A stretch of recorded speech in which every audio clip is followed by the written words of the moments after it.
बोला पुंडलिक वरदेव हरिविठ्ठल. श्री ज्ञानदेव तुकाराम. पंढरीनाथ भगवान की जय. माऊली ज्ञानेश्वर महाराज की जय. जगद्गुरु तुकाराम महाराज की जय. ज्ञानेश्वरीचा अध्याय 15वा पुरुषोत्तम योग. या अध्यायाचं आपण वाचन आणि निरूपण करत आहोत. 11 भाग झालेले आहेत. 320 ओव्या झालेल्या आहेत आणि श्लोक नंबर 6चं आपण विवेचन करत आहोत. हा जो पुरुषोत्तम योग आहे, या योगामध्ये भगवंतानी म्हणजे भगवान श्रीकृष्णाने अर्जुनाला उपदेश करताना मोक्षाचा मार्ग सांगितलेला आहे.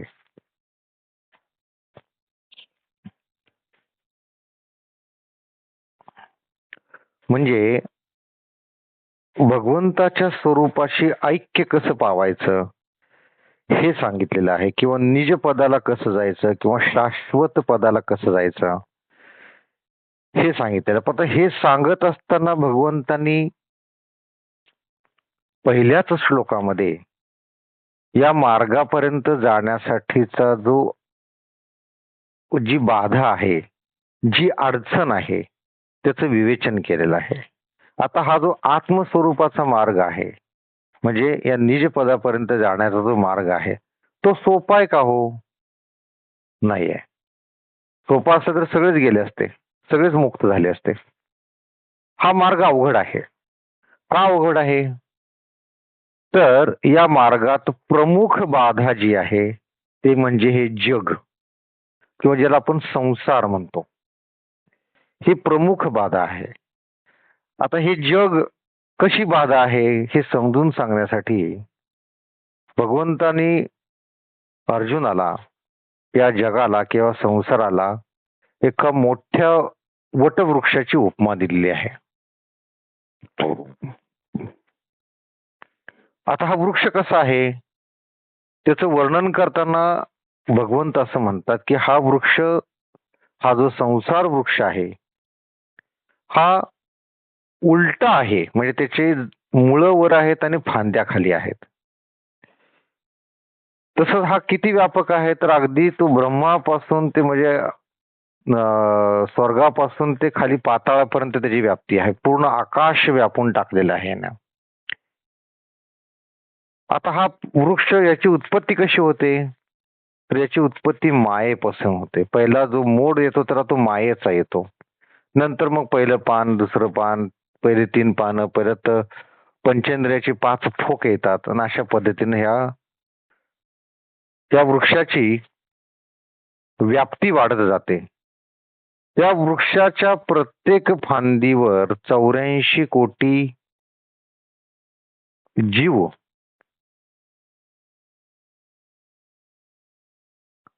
असतात. यात मनुष्य जन्म सुद्धा येतो. या सगळ्याचं वर्णन केल्यानंतर भगवंत म्हणतात की ही जी प्रमुख बाधा आहे, ही जी अडचण आहे, हा जो वृक्ष आहे, संसार वृक्ष, ही जी प्रमुख बाधा आहे, तर ही बाधा कशी घालवायची, याचा निपात कसा करायचा, याच्यापासून मुक्त कसं व्हायचं, हा जो वृक्ष आहे संसार रूपी वृक्ष, त्याला मुळापासून तोडायचा कसा, तर ते सांगताना भगवंत असं म्हणतात की हा वृक्ष जो आहे, हा संसार वृक्ष जो आहे, हा जर आपण ज्ञान चक्षुनी पाहिलं तर तो वृक्ष कुठं दिसतच नाहीये.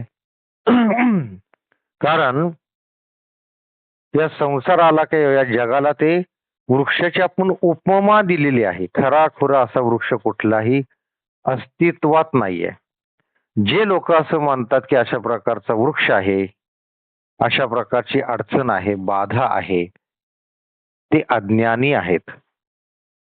मग हा वृक्ष किंवा याचा अडथळा मग घालवायचा कसा, तर ज्ञान चक्षुनी, ज्ञानाने, आत्मज्ञान धारण करून मगच आपण हा वृक्ष मुळापासून उखडू शकतो.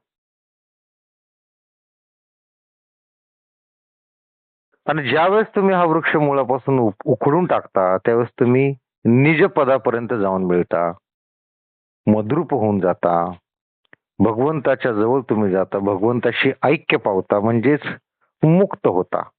मुक्त होता म्हणजे काय? जन्म मृत्यूच्या फेऱ्यातून तुम्ही मुक्त होऊन जाता. परत तुम्हाला जन्म घ्यायची गरज नाही. मृत्यू तुमचा होत नाही. असं तुम्ही निज पदाला प्राप्त होता. अशा पद्धतीचं वर्णन या 15व्या अध्यायामध्ये आलेलं. म्हणजे कशा पद्धतीनं आपण निज पदापर्यंत जाऊन पोहोचू शकतो हे याच्यामध्ये सांगितलेलं आहे. आता प्रश्न परत हा निर्माण होतो की जे लोक निज पदापर्यंत जाऊन पोहोचतात किंवा शाश्वत पदाला जाऊन पोहोचतात किंवा भगवंताशी एकरूप होतात, ब्रह्मपदापर्यंत जातात, ते परत येत नाहीत. मग अर्जुनाच्या मनात हा प्रश्न निर्माण होतो की हे एक जर होत नाही, भगवंताशी जे एकरूप होतात, जे परत येत नाहीत, हे खरं आहे का खोटं आहे? एक जर होत असतील भगवंताच्या बरोबर, भगवंताच्या स्वरूपात जर ते मिसळून जात असतील, तर मग भगवंताच्या बरोबर ते एकरूप होतात का? ते दिसत नाहीत का परतनं? त्यांचं स्वरूप काय असतं?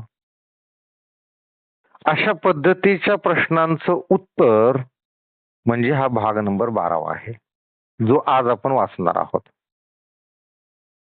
यात प्रमुख प्रश्न हा आहे, भगवंताला अर्जुन जो विचारतो की जे तुमच्याशी एकरूप होतात, जे ज्यांना मुक्ती मिळते, त्यांचं पुढे काय होतं? ते तुमच्या स्वरूपाशी एकरूप होतात म्हणजे नेमकं काय होतं? तर असा हा प्रश्न आहे. तर त्याचं आपण आता उत्तर या भागात पाहणार आहोत. ओवी नंबर 320. तेथ प्रज्ञा पृथ्वीचा राहो, पार्थू म्हणे जी जी पसावो, परी विनंती एकी देवो, चित्त देतो तरी देवेसी स्वय एक होती, मग मघवता जे न येती, ते देवेसी भिन्न आथी की अभिन्न जी. जरी भिन्नची अनादि सिद्ध, तरी न येती हे असंबद्ध, जे फुला गेले षटपद, ते फुलेची होती का. पै लक्षाहुनी अनारिसे, बाण लक्षी शिवोनी जैसे, मागुते पडती तैसे एतीची ते, ना तरी तूची ते स्वभावे, तरी कोण कोणेसी मिळावे, आपणायासी आपण रुषावे, शस्त्रे केवी. तेव्हा बुद्धिरूप पृथ्वीचा राजा जो अर्जुन, तो म्हणाला. आता काय म्हणाला त्यासाठी आपण कालच्या 2 ओव्यांचा अर्थ पहिल्यांदा वाचूयात, म्हणजे आपल्याला याची लिंक लागेल. त्याचप्रमाणे ज्या वस्तूच्या ठिकाणी कसलाच भास राहत नाही, ते माझे मुख्य स्थान होय. त्या ठिकाणी जे गेले ते ज्याप्रमाणे पाण्याचे ओघ समुद्रात मिळाल्यावर माघारी येत नाहीत, त्याप्रमाणे जगाकडे माघारी येत नाहीत. त्या ठिकाणी गेले म्हणजे निज पदाला गेलेले, जे भगवंताशी एकरूप होतात, जे शाश्वत पदाला जातात, ते माघारी या जगाकडे येत नाहीत असं भगवंत म्हणतात. कसं? तर मिठाची तयार केलेली हत्तीण समुद्रात बुडवल्यावर जशी माघारी येत नाही, मिठाची हत्तीण तयार केली आणि ती समुद्रात सोडली, ती विरघळून जाणार, ते थोडी माघारी येते. किंवा आकाशात गेलेल्या अग्नीच्या ज्वाला जशा खाली परतून येत नाहीत. आपण जाळ पेटवला, आपण होळी पेटवली, होळीच्या ज्वाला आकाशाकडे जातात का खाली येतात जमिनीकडे? आकाशाकडे जातात. त्या जशा खाली परतून येत नाहीत, किंवा तापलेल्या लोखंडावर टाकलेले पाणी जसे नाहीसे होते, माघारी येत नाही, तसे शुद्ध ज्ञान झाल्यामुळे जे माझे ऐक्य पावतात, म्हणजे ज्यांना शुद्ध ज्ञान प्राप्त झाल्यामुळे माझ्याशी ऐक्य पावतात ते पुनर्जन्मापासून मुक्त होतात. इथपर्यंत आपण काल पाहिलं होतं. आता आजचं पुढं. तेव्हा बुद्धिरूप पृथ्वीचा राजा जो अर्जुन तो म्हणाला, प्रभो आपला आज मजवर प्रसाद झाला आहे, परंतु एक माझी विनंती आहे, तिकडे लक्ष द्यावे. अर्जुन काय म्हणतो, तुम्ही सगळं जे सांगितलं हे तुम्ही मला मला माझ्यावर उपकार केलेले आहेत, पण माझी एक विनंती आहे ती ऐकून घ्यावी. तर जे देवांच्या स्वरूपात जाऊन मिळाल्यावर माघारी येत नाहीत, ते पूर्वी देवांच्या स्वरूपापासून भिन्न होते किंवा एकरूपच होते. प्रश्न काय बघा, जे भगवंताच्या स्वरूपात जाऊन मिळाले ते पहिल्यापासूनच भगवंताच्या स्वरूपाशी एकरूप होते का वेगळे होते? साहजिक आहे प्रश्न पडणं. अर्जुन हा अतिशय बुद्धिमान होता. भगवंताने सांगितलं म्हणजे तो जसं तसं ऐकून घेऊन हा हा करून मान डोळणारा नव्हता तो. त्याच्या शंका तो विचारत होता. बघा आपण शाळेत सगळेजण शिकलेलो आहोत. शिक्षकांना असे विद्यार्थी आवडतात की जे त्या विषयाला अनुसरून प्रश्न विचारतात. शिक्षकांना लक्षात येते की हा प्रश्न विचारतोय, याला प्रश्न पडतोय म्हणजे हा माझं लेक्चर नीट ऐकतोय. तसंच असाच हा जिज्ञासू विद्यार्थी आहे तो म्हणजे अर्जुन. तो श्रीकृष्णाच काय म्हणतो की ते जे आजवर तर जे देवाच्या स्वरूपात जाऊन मिळाल्यावर माघारी येत नाही ते पूर्वी देवाच्या स्वरूपापासून भिन्न होते किंवा एकरूपच होते, हा त्याचा प्रश्न आहे. जर ते अनादी सिद्ध भिन्न असतील तर ते माघारी येत नाही हे म्हणणे असंभव होय. ते जर पहिल्यापासून भगवंताच्या स्वरूपाशी पासून जर भिन्न आहेत, वेगळे आहेत, तर ते माघारी का येत नाहीत? मग त्यांनी माघारी यायला पाहिजे. कारण असे पहा की भ्रमर, आता यासाठी उदाहरण दिलंय. अर्जुन आहे तो अर्जुन आहे. प्रत्येक शंका विचारणार, शंकेला उदाहरणाची जोड देणारा. काय उदाहरण देतो बघा, किती सुंदर उदाहरण आहे बघा. कारण असं का होत नाही? कारण पहा की भ्रमर फुलातील मकरंद सेवन करण्यास गेले असता कधी फुलेच होतात का? फुलावर भुंगा येऊन बसला आणि तो परत फुलच होऊन झाला, फुलच होऊन तिथंच राहिला, असं होईल का कधी? मग असं जर होत नाही तर जे भगवंताच्या स्वरूपापर्यंत गेले ते भगवंतच होऊन राहिले असं का? त्यांनी माघारी यायला पाहिजे ना. हा अर्जुनाचा प्रश्न आहे. आणि दुसरं उदाहरण काय? दुसरे असे पहा, लक्षाहून वेगळे असे जे बाण ते सोडल्यावर ज्याप्रमाणे लक्षास भेदून पुन्हा खाली पडतातच, ऐक्य पावत नाहीत, त्याचप्रमाणे ते परत येतातच. तुमच्या स्वरूपात मिळालेले असता माघारी येत नाही हे म्हणणे शोभत नाही. ही काय प्रकार आहे म्हणतो हा? जर आपण बाण मारला तो लक्षामध्ये घुसला किंवा नाही घुसला तर तो बाण काय ते लक्ष होऊन जात नाही ना. एखाद्या माणसाला आपण गोळी मारली ती गोळी परत माणूस बनतो का? नाही बनत. एखाद्या माणसाला आपण बाण मारला, एखाद्या हरणाच्या पोटात आपण बाण मारला तर तो बाण परत हरिण बनून राहील का? नाही राहणार. फुलावर भुंगा बसला, मध प्यायला लागला, तो परत फुलच झाला, असं कधी होतं का? असं जर होत नाही तर भगवंता तुमच्या स्वरूपात मिळालेले असता ते माघारी का येत नाही तुमचं असं म्हणणं शोभत नाहीये. हा अर्जुन आहे, प्रश्न विचारतोय भगवंतास की तुम्ही जे म्हणता की तुमच्या स्वरूपात मिळतं ते माघारी येत नाही, असं कसं? असं व्हायलाच नाही पाहिजे म्हणतो. नाही तर तुम्ही तेच ते असे जर वस्तुता असेल तर कोण कोणास मिळायचे? अजून दुसरा प्रश्न,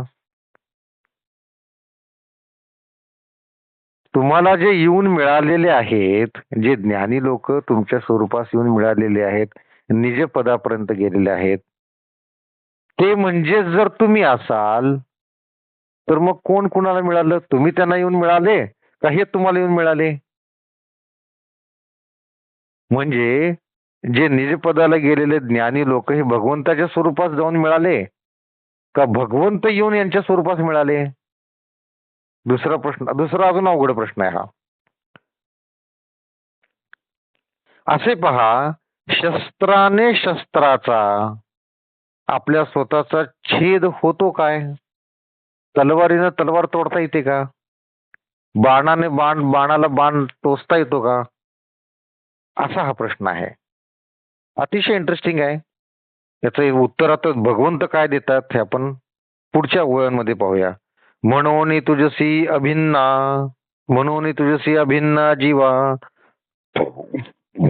तुझा संयोग वियोग देवा, निये बोले अवयवा शरीरेसी, आणि जे सदा वेगळे तुझसी, तया मिळणी नाही कोणे दिवसी, मा एती न एती ते कायसी, वाय बुद्धी तरी कोण गाते तुते, पाऊनी न एती मागवते, हे विश्व तो मुखा माते बुधावी जी. ये आक्षेपी अर्जुनाचा, तो शिरोमणी सर्वज्ञाचा, तोषला बोध शिष्याचा देखोनिया. म्हणे मग गा महामती, माते पाऊने न येती पुढती, ते भिन्न भिन्न रीती आहाती दोन्ही. म्हणून देवा, तुमच्या स्वरूपाशी ज्याचे ऐक्य आहे त्यांना तुमचा संयोग किंवा वियोग होतो असे कसे म्हणता येईल?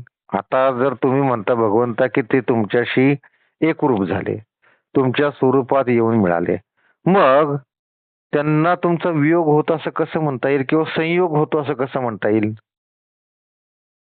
हा तिसरा प्रश्न. अजून एक प्रश्न, जर ते तुमच्याशी येऊन एकरूप होतात, आपण पाण्यामध्ये पाणी टाकलं, एका बादलीमध्ये परत आपण एक कपभर पाणी टाकलं आणि म्हणलं ते एक कपभर परत पाणी माघारी काढ, कसं काढता येईल? तसं भगवंताच्या स्वरूपाला जर जाऊन हे ज्ञानी लोक जर मिळाले तर ते वेगळे कसे काढता येतील? कारण ते तुमच्या स्वरूपास एकरूप झालेले आहेत. मग त्यांचा तुमच्याशी संयोग होतो किंवा वियोग होतो असं कसं म्हणायचं? असा तिसरा प्रश्न अर्जुन विचारतोय. असे पहा, शस्त्राने शस्त्राचा म्हणजे आपला स्वतःचा छेद, नाही, एक मिनिट, अवयव आणि शरीर कधी एकमेकांपासून वेगळे होतात असे म्हणता येत नाही.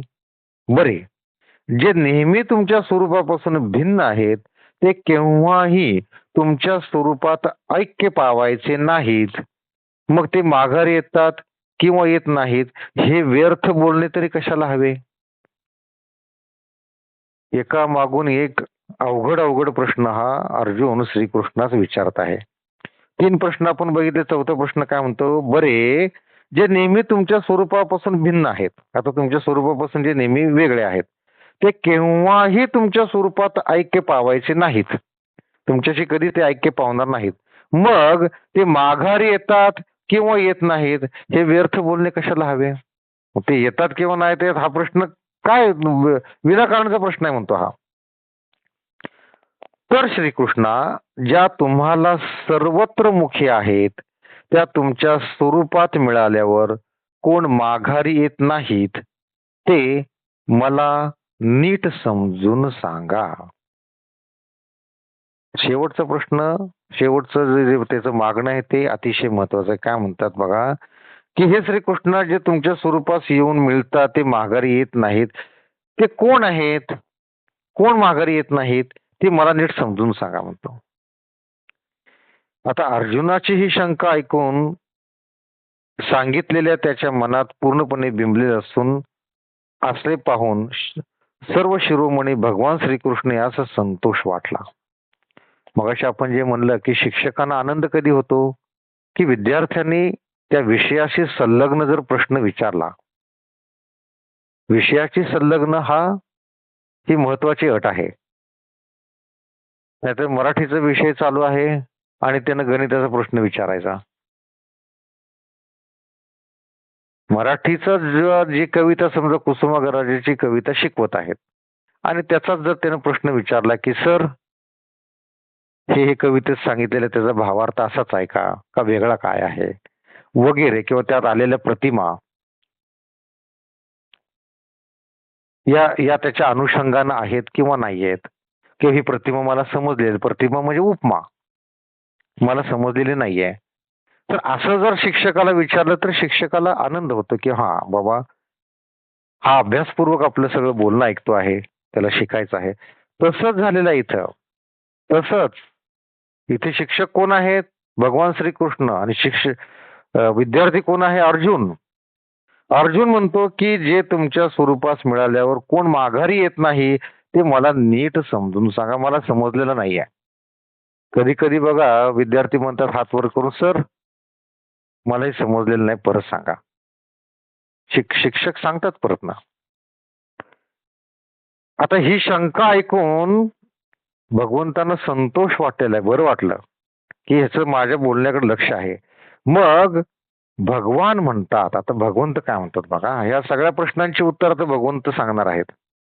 काय म्हणतात बघा हे महामते मद्रूप झाल्यावर जे पुन्हा माघारी येत नाहीत त्यात भिन्न व अभिन्न अशा दोन्ही प्रकारचे लोक आहेत. भगवंताच्या या बोलण्यात जे भगवंत जे सांगत आहेत त्यातला एक एक शब्द महत्वाचा आहे.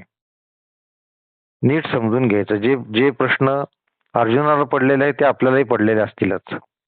भगवंत काय म्हणतात जे मद्रूप झालेले आहे ते पुन्हा माघारी येत नाहीत त्यात दोन प्रकारचे लोक आहेत जे भिन्न व अभिन्न अशा दोन्ही प्रकारचे लोक आहेत. जर विचार दृष्टीने पूर्ण लक्ष देऊन पाहिले तर जे माझे व त्यांचे स्वरूपात स्वभावतःच ऐक्य असते आणि वरवर विचार करून पाहिले तर ते माझ्यापासून भिन्न आहेत असेही वाटतात. नीट समजून घ्या. अर्जुनाचा प्रश्न काय होता की तुमच्याशी जे एकरूप झालेले तुमच्या स्वरूपाशी जे येऊन मिळालेले आहेत जे मद्रूप झालेले आहेत ते माघारी येत नाहीत हे कसं ते मला समजून सांगा. त्यावेळेस भगवंत काय म्हणतात की जे मद्रूप झाले ते पुन्हा माघारी येत नाहीत त्यात भिन्न व अभिन्न अशा दोन्ही प्रकारचे लोक आहेत. तर त्यातले भिन्न कोण अभिन्न कोण ते सांगितलेलं आहे.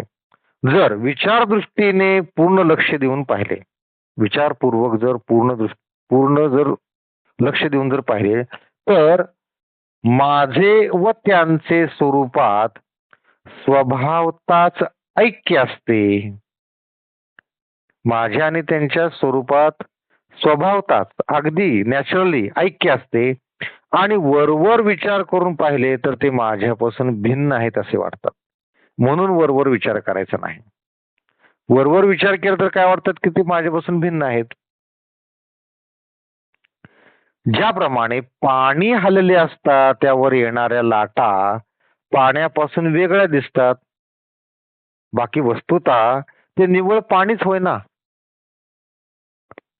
समुद्राच्या लाटा आपण पाहतो त्या लाटा म्हणजे काही वेगळ्या लाकडाच्या असतात का दगडाच्या असतात कशाच्या असतात लाटा त्या पाण्याच्याच असतात. त्याच समुद्राच्या पाण्याच्या लाटा वाऱ्यामुळे उत्पन्न होतात. म्हणजे लाटा म्हणजे काय वेगळं काय आहे का लाकडाच्या सेपरेट लाटा करून त्याच्यावर पाण्यावर टाकलेले आहेत असं नाहीये. तर ते वाऱ्यानं पाणी हलल्यामुळं त्या लाटा आपल्याला दिसतात पण पाणी आणि त्या लाटा मात्र वस्तुतः एकच निव्वळ पाणी आहे. किंवा दुसरं उदाहरण दिलंय सोन्याचे दागिने सोन्याहून भिन्न दिसतात पण मग विचारपूर्वक पाहिले असता ते सर्व सोनेच आहे. म्हणून भगवंत म्हणतात की विचारपूर्वक पहा.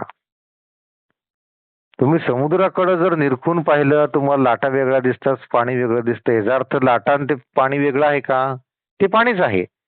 किंवा जे सोन्याचे अलंकार बनवतात ते आणि सोनं वेगळं आहे का नाही ते एकच आहे. सोनं आणि ते दागिने सोन्यापासूनच बनलेत ना.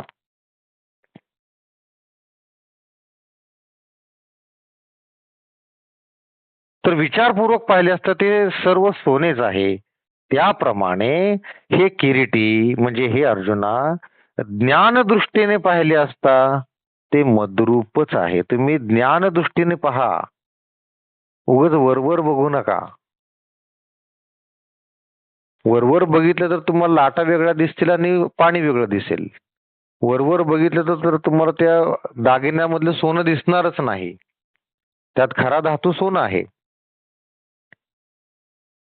तर भगवंत म्हणतात तुम्ही ज्ञानदृष्टीने पहा, तुम्हाला ते जे मद्रूप झालेले लोक आहेत, जे ज्ञानी लोक आहेत, जे माझ्याशी एकरूप झालेले आहेत, निज पदाला प्राप्त झालेत, त्यांच्यात आणि माझ्यात तुम्हाला भिन्नता दिसणारच नाही. एरवी त्यांच्यात व माझ्यात जो भिन्नपणा वाटतो तो केवळ अज्ञानामुळे. तुमचं अज्ञान असेल तर तुम्हाला ते वेगळे वेगळं दिसेल, अन्यथा दोन्ही एकच आहे. आणि खरोखर वस्तुता दृष्टीने पाहिले असता मायोपाघीच्या योगे उद्भवणारे असे जे भिन्नत्व मज एकाच्या ठिकाणी कोठून असणार.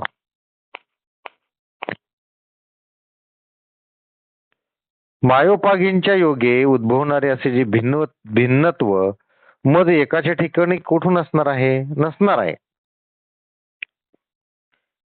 अगवेची आकाश सुनी पोटी बिंबची जे आते खोटी ते प्रतिबिंब के उठी के रश्मी शिरे का कल्पांताची या पाणिया काय ओत भरिती धनंजया म्हणून कैचे अंशी अविक्रिया एका मज परी ओघाचे मेळे पाणी उजू परी वाकुडे झाले रवी दुजे पण आले तोय बके व्योम चौफळे की वाटोळे हे ऐसे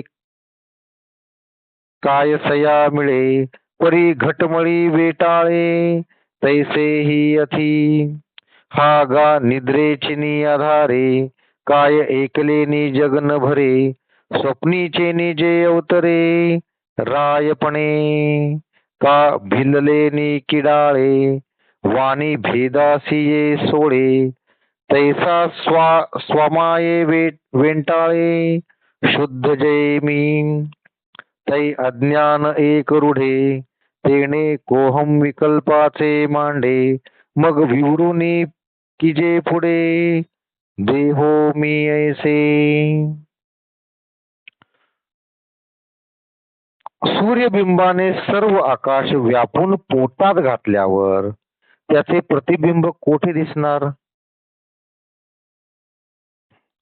सूर्यबिंबाने जर सर्व आकाश व्यापून पोटात जर घातलं तर त्या आकाशाचं प्रतिबिंब दिसणार कोठून व किरणे तरी कशावर पडणार.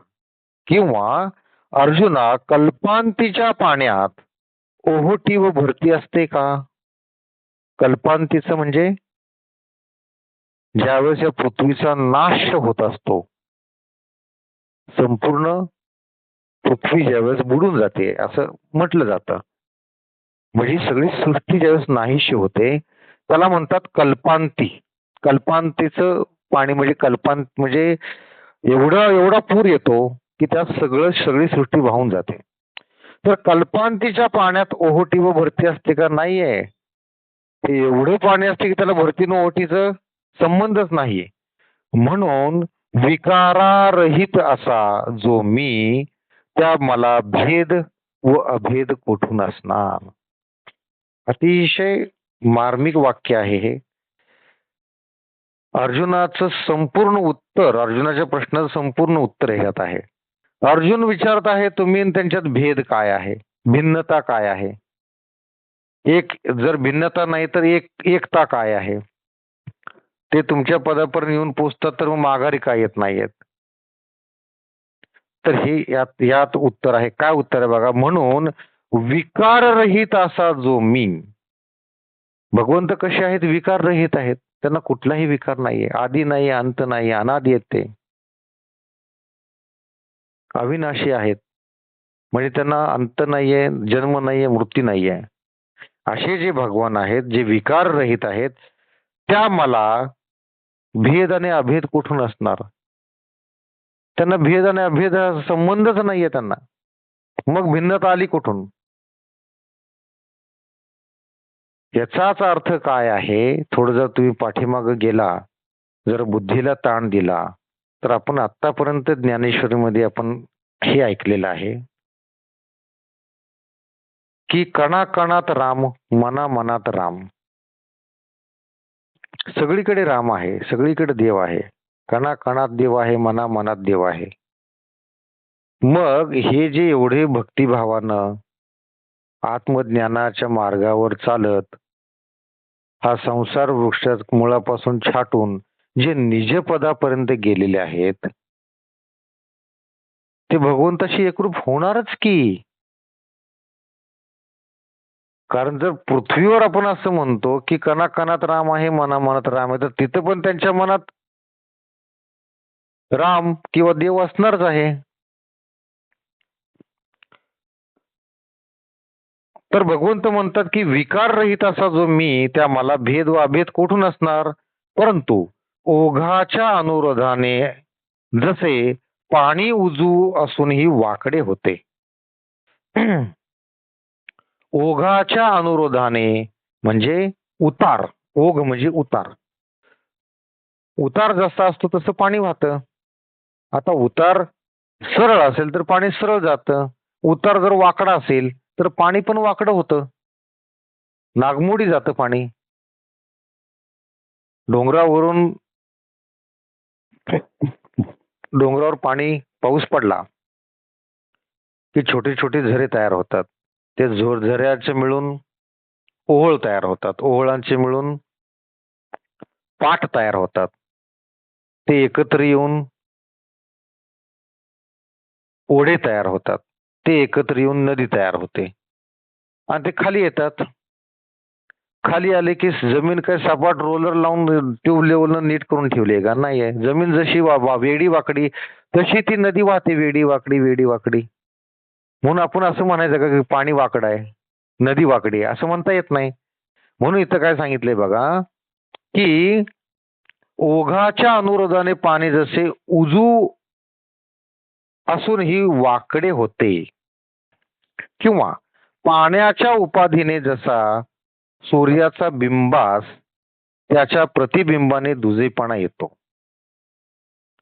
जर पाणी जर तुमचं काळं असेल, घाण असेल, तर त्याच्यातले प्रतिबिंब, सूर्याचं प्रतिबिंब तसं दिसणार. आणि पाणी जर एकदम लख्ख स्वच्छ असेल तर त्यात आरशात जसं प्रतिबिंब दिसतं तसं त्या पाण्यात प्रतिबिंब दिसणार आहे. म्हणजे जसे तुमचे विचार तसा तुम्हाला भगवंत दिसणार आहे. जसे तुमचे विचार तसं तुम्हाला जे मद्रूप झालेले लोक आहेत ते तुम्हाला दिसणार आहेत. ते भिन्न की अभिन्न हे तुमच्या दृष्टीवर अवलंबून आहे, तुमच्या ज्ञानावर अवलंबून आहे.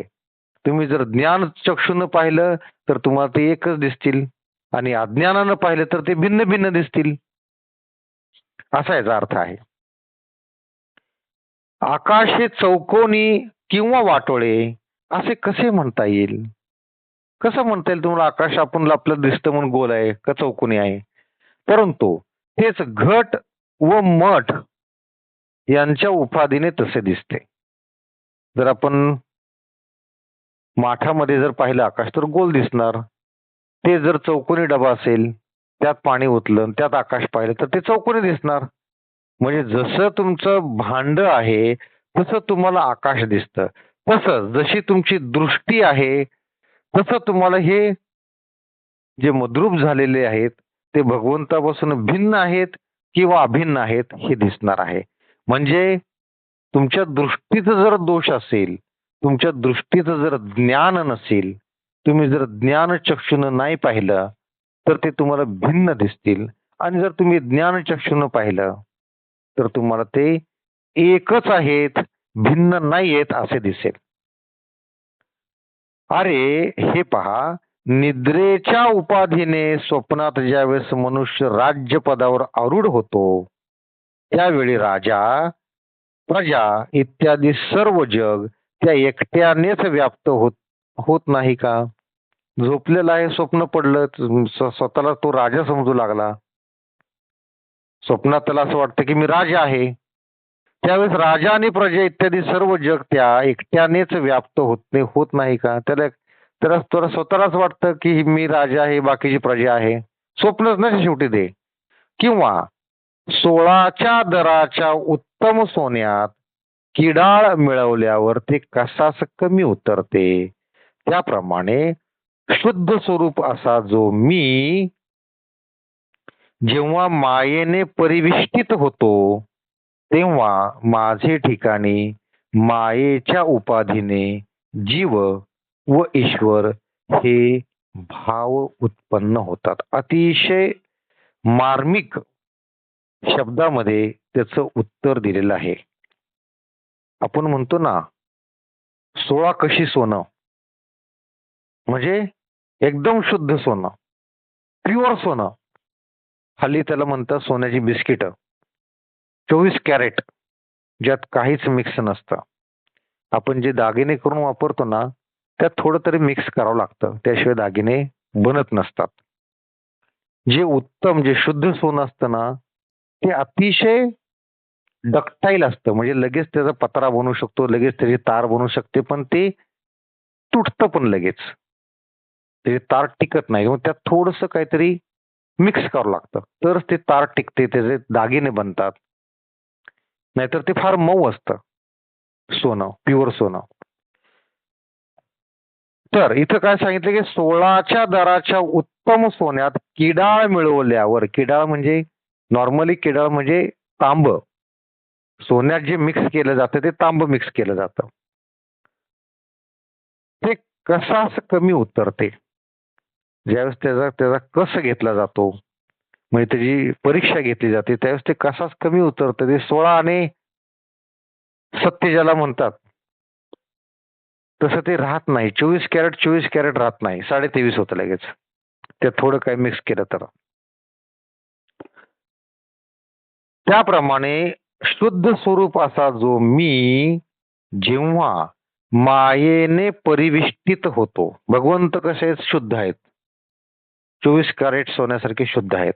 पण जेव्हा मायेने परिविष्टित होतो, मायेने जेव्हा माझ्यावर थोडासा अंमल होतो, मायेचं वेष्टन माझ्यावर येतं, त्यावेळेस माझे ठिकाणी मायेच्या उपाधीने जीव व ईश्वर हे भाव उत्पन्न होतात. एकदा मायेचं वेष्टन समोर आलं, त्याच्या अंगावर आलं की माझ्या ठिकाणी मायेच्या उपाधीने म्हणजे मायेच्या प्रभावाने जीव आणि ईश्वर हे भाव उत्पन्न होतात. शुद्ध सोन्याला काही गरज नसते की कोणी काय मिक्स करावं, पण मिक्स केल्याशिवाय दागिने तयार होत नाहीत, म्हणून त्याला मिक्स केलं जातं. भगवंत हे 24 कॅरेट प्युअर सोनं आहे, पण त्यात माया नावाचं किडाळ मिसळलं, माया नावाचं तांब मिसळलं की त्याच्या प्रभावाने जीव आणि ईश्वर हे भाव उत्पन्न होतात. नाहीतर भगवंताच्या दृष्टीने सगळं एकच आहे. त्यावेळी एक अज्ञानच चहूकडे रूढ होते आणि त्या योगाने मी कोण असा विकल्प उत्पन्न होतो. अज्ञानच लोक म्हणणार की मी कोण आहे, म्हणजे भगवंत कोण आहे. मग पुष्कळ विचार करून असा निश्चय करतात की देहच मी. म्हणजे परत लोक अज्ञानानं काय चुकी करतात की भगवंत म्हणजे देह आहे, भगवंत म्हणजे श्रीकृष्णाचा जो अवतार आहे त्याला आपण भगवंत म्हणतो. खर तर तो भगवंताचा अवतार आहे. भगवंताने असे अनेक अवतार घेतलेले आहेत. श्रीराम हा सुद्धा अवतारच आहे भगवंताचा. म्हणजे तो देह म्हणजे भगवंत असं आपण समजू लागतो की हे चुकीचं आहे.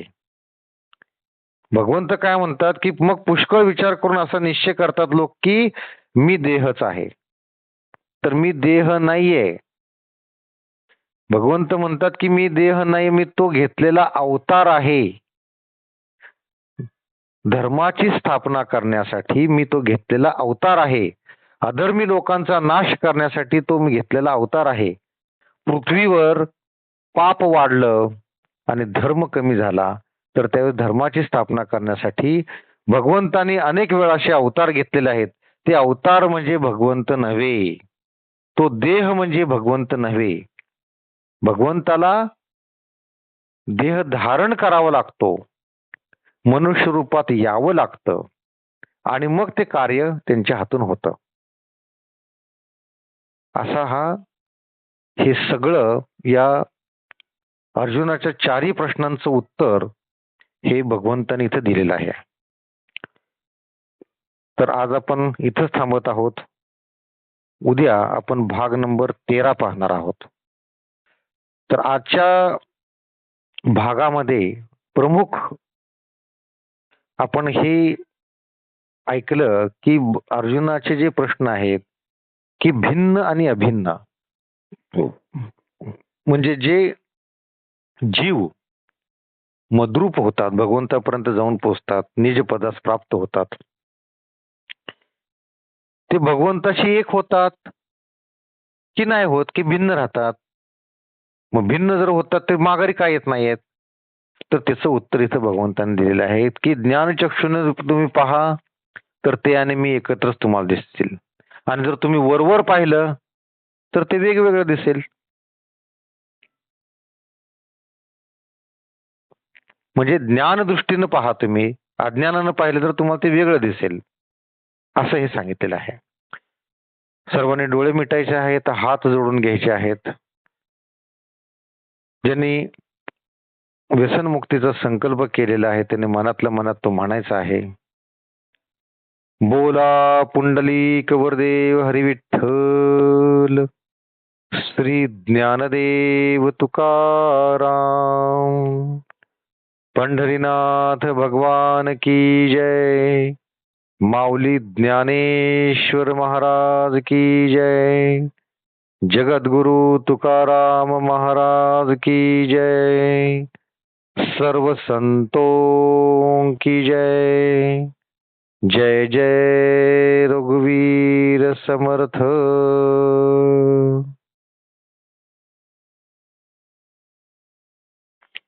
राम कृष्ण हरी.